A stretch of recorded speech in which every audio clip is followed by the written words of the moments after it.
Unhappy is he, to whom the memories of childhood bring only fear and sadness. Wretched is he who looks back upon lone hours in vast and dismal chambers with brown hangings and maddening rows of antique books, or upon odd watches in twilight groves of grotesque, gigantic, and vine-encumbered trees that silently wave twisted branches far aloft. Such a lot the gods gave to me, the dazed, the disappointed, the barren, the broken. And yet I am strangely content and cling desperately to those sere memories when my mind momentarily threatens to reach beyond to the other. I know not where I was born, save that the castle was infinitely old and infinitely horrible, full of dark passages and having high ceilings where the eye could find only cobwebs and shadows. The stones in the crumbling corridors seemed always hideously damp, and there was an accursed smell everywhere, as of the piled-up corpses of dead generations. It was never light, so that I used sometimes to light candles and gaze steadily at them for relief. Nor was there any sun outdoors, since the terrible trees grew high above the topmost accessible tower. There was one black tower, which reached above the trees into the unknown outer sky, but that was partially ruined and could not be ascended, save by a well-nigh impossible climb up the sheer wall, stone by stone. That is from The Outsider, the terrifying story by H.P. Lovecraft. And yes, The Outsider is your Mythos Monday story for today.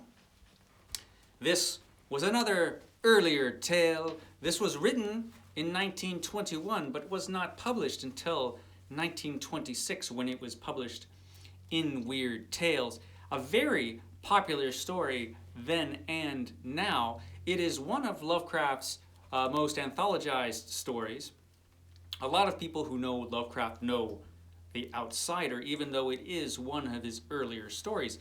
In fact, the first short story collection published by Arkham House was The Outsider and Others. Certainly a perfect title for Lovecraft, because Lovecraft was, in his way, a kind of outsider. He didn't really fit in with the world that he lived in. He was a man born out of time, possibly a man born out of space as well. H.P. Lovecraft's great story, The Outsider, a kind of gothic horror story that is written very much in the Edgar Allan Poe style. He considers it one of his Edgar Allan Poe type of stories.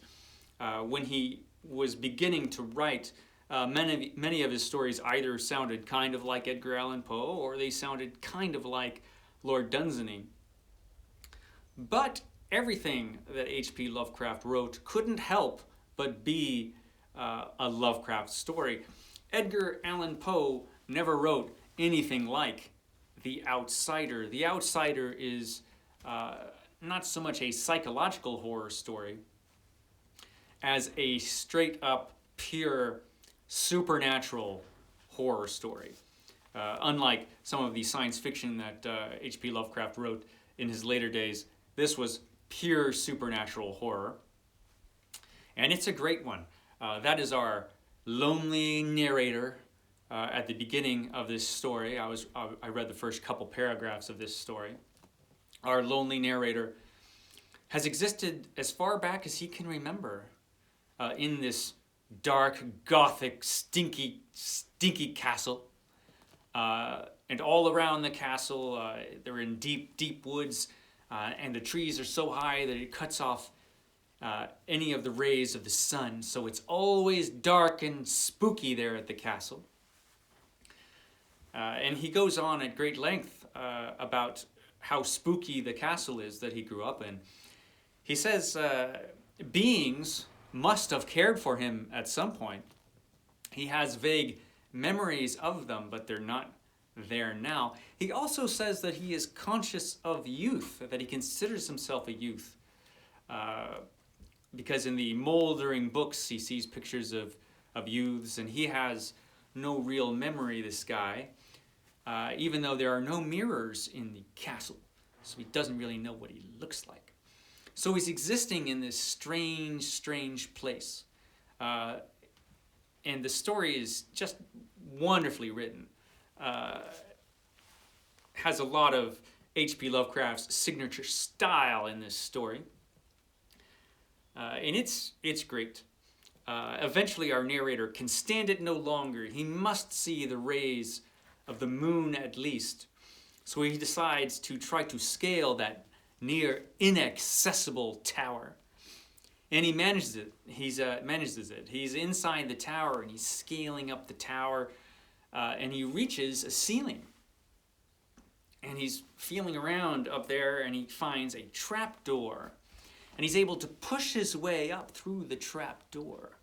And he's in darkness. But he's crawling around up there in this strange place, and the door slams shut and he can't get it back open. So wherever he is, he's trapped. And he figures he's in a chamber at the top of the tower that he climbed. And he's looking for a window so that he might see the moon. And he's crawling around in there, and then suddenly he sees it. A way out. And he pushes his way through, and he's looking through a doorway. But it doesn't, he's not at a vast distance as he should be. He sees a path leading away from this door on the solid ground, right at the level of the door and the chamber that he's breaking out of. Now that's mighty strange. So he leaves and he follows this path. And, well, I'm not going to tell you how the story ends, because this story has a great ending. Everything that happens from that dreamlike escape from the castle is really interesting. And I would really be giving away the shock ending. It's not much of a shock ending for those of us who have read horror stories pretty much all our lives, but it's a really clever ending. Neil Gaiman said in an interview,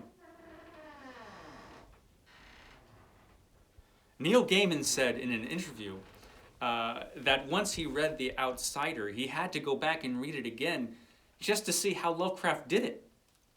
It's one of those stories, and I can see why he felt that way. Great climax to this story. Really moody all the way through. It is a very gothic story. So in that sense, it's very Poe-like. But the story itself, only Lovecraft's mind could have come up with this, because there's a lot of Lovecraft in this story.